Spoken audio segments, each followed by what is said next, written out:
वाराणसी के रुद्राक्ष convention centre में आज अहिल्या देवी होलकर की त्रिशताब्दी जयंती महोत्सव उत्सव मनाया गया। राष्ट्रीय महिला आयोग भारत सरकार की ओर से कार्यक्रम की अध्यक्षता अध्यक्ष राष्ट्रीय महिला आयोग की विजया राहटकर के द्वारा किया गया। मुख्य अतिथि डॉक्टर कुमार विश्वास सुप्रसिद्ध कवि एवं प्रखर वक्ता रहे। प्राचीनता और आधुनिकता का जो संगम देवी अहिल्याबाई होलकर के जीवन में था, आज देश उसे अपने आदर्श मानकर आगे बढ़ रहा है। अब तक समर्पित कर रहा है श्री अनिल की जीवन शैली गंगा किनारे की परंपराओं और गुप्त समुदाय के हस्तकला कौशल के लिए जाना जाता है। गुलाबी मीनाकारी के गणेश जी हम ये भी अतिथि महोदय को दे रहे हैं। ये बनारस की प्राचीन प्रसिद्ध कला है। इसमें धातु पर सफेद मीनाकारी के ऊपर गुलाबी रंग के स्ट्रोक से डिजाइन बनाई जाती है और नेशनल अवार्डी कुंज बिहारी सिंह की तरफ से ये बना है। साथ में ये लकड़ी की नाव, बनारस का लकड़ी उद्योग भी बहुत प्रचलित है और इसके पश्चात गुलाबी मीनाकारी वन डिस्ट्रिक्ट वन प्रोडक्ट के अंतर्गत आता है और काशी की भावनाएं प्रतीक चिन्हों के माध्यम से हम अपने मुख्य अतिथि महोदय को अर्पित कर रहे हैं, उनका सम्मान। और अब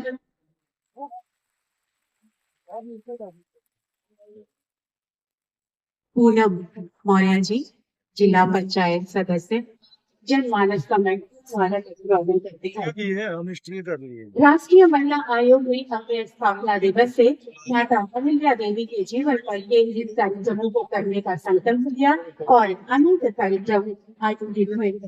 आज का ये दिन अत्यंत शुभ है और हम शुभ दिन पर हमेशा शुभ शुरुआत करते हैं। तो आज के कार्यक्रम की शुरुआत मंगल वादन के साथ होगी। आप सब काशी के नाम जी कलाकार ने प्रधानमंत्री जी के कमर्शियल प्रस्तुति हुई है। राग वृंदावनी कारण रुद्रलैंड तीन ताल में मंगल वादन।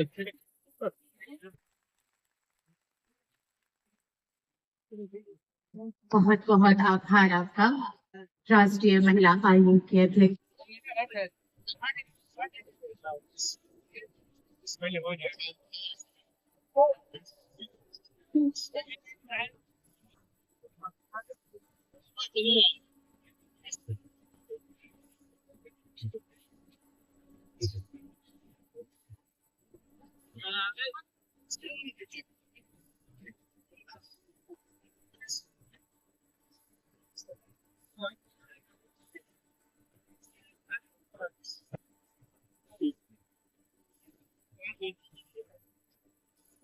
हमने महिला के नेतृत्व में जो विकास की गाथा लिखी है, ये विकास की गाथा बहुत ही अवर्णनीय है, बहुत ही अच्छी है। अहिल्या देवी जी की नीतियां जो थी उसी के साथ साथ आज देश आगे बढ़ रहा है, काम कर रहा है। मुझे विश्वास है कि आने वाले दिनों चैनल पे तो दिक्कत होती है। उनमें 11वीं मार्च में पढ़ने वाली 100 बच्चियों का सैंपल साइज लीजिए और उनसे दोनों के बारे में पूछिए, गुलाम सुल्ताना के बारे में और पुण्य श्लोक देवी अहिल्याबाई के बारे में, तो उनका प्रश्न ज्यादा निकलेगा, देवी को जानने वाले कम निकलेगा। इसके प्रतिकार के प्रति एक सांस्कृतिक आंदोलन चलाने की आवश्यकता थी। मैं बहुत आभारी हूँ राष्ट्रीय महिला आयोग का पूरे देश की ओर से कि आपने इसका प्रारंभ किया है और इसका जब समर्पण होगा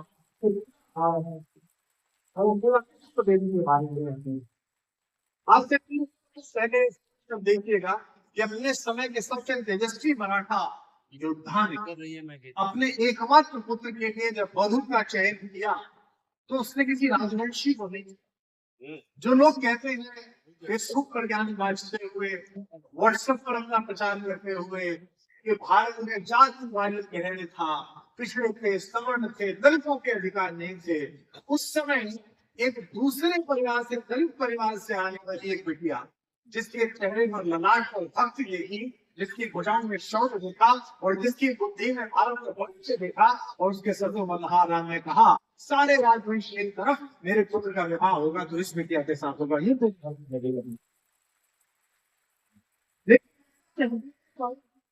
ऐसा बड़ी सभा में बोल देने पर बौद्धिक संकट ये आता है कि जिन्होंने बड़ी गहरी चेतना के साथ इस बात को गढ़ा था कि पूरे भारतीयों के अंदर एक हीन भावना भरी जाएगी और कहा जाएगा तुम्हारे यहाँ पिछड़ा था, फुकड़ा था, दलितों को ऐसे किया जाता था, ये कहने में जबान हरकत चलती है कि 1000 वर्ष पहले कोई मूर्ति ढूंढ कर ले आइए सारनाथ से, सोमनाथ से, कहीं से, जिसमें एक देवता आपको ऐसा नहीं मिलेगा जो अपनी अर्धांगिनी के साथ प्रारंभ मिले।